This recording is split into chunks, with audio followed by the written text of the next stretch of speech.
Welcome to Kamala's fantasy. இந்த பதிவில் நம்ம என்ன பார்க்க போகிறோன்னா, காகம் நம் முன்னோர்கள் என்று கருதப்படுவதால் சில சகுனங்களின் அறிகுறிகளை அது குறிக்கும் என்று நம்பப்படுகிறதுங்க.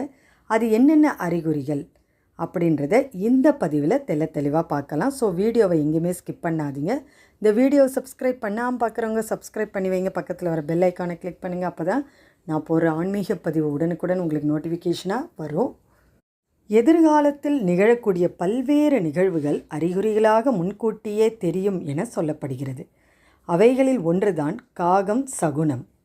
காகம் சிலவற்றை அறிகுறிகளாக முன்கூட்டியே சொல்லும் என நம்பப்படுகிறதுங்க.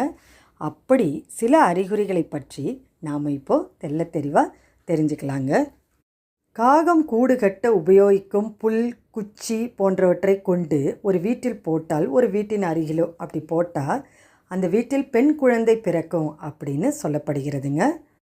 நெல் போன்ற தானிய வகைகள், ஈரமான மண், பூக்கள், காய், கனிகள் கொண்டு வந்து வீட்டில் போட்டால் அந்தந்த பொருளின் வகையில் கண்டிப்பாக லாபம் ஏற்படும் என்று நம்பப்படுகிறது.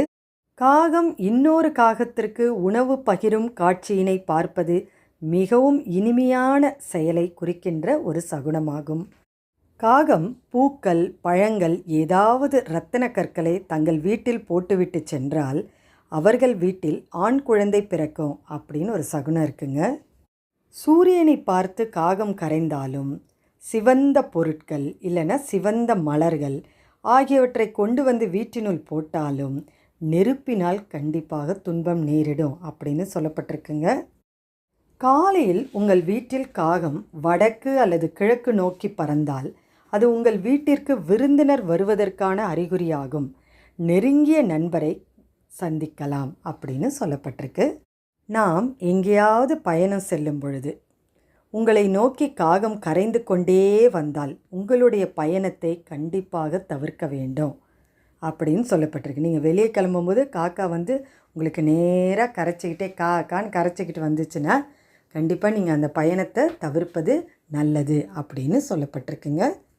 காகம் ஒருவருடைய வாகனம், குடை, காலணி அல்லது உடலின் மீது தனது சிறகால் தீண்டினால் அவர்களுக்கு அகால மரணம் ஏற்படும் அப்படின்னு சொல்லப்பட்டிருக்குங்க.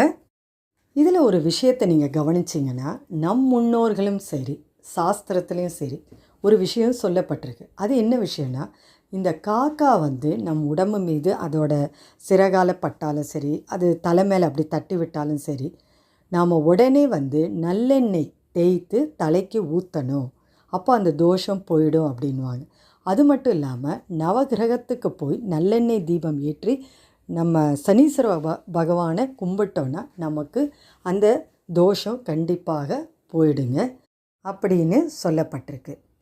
இந்த காக்கா வந்து இந்த மாதிரி நமக்கு வீட்டில் கத்திக்கிட்டே இருக்குது, நம்மகிட்ட காக்கா ஏதோ ஒரு சகுனத்தை நமக்கு முன்கூட்டியே தெரியப்படுத்துதுன்னா நாம் முதல்ல நம்மளுடைய முன்னோர்களுக்கு கரெக்டான திதி, தர்ப்பணம், சிராதம்லாம் பண்ணுறோமா அப்படின்னு நாம் முதல்ல கவனிக்கணும்.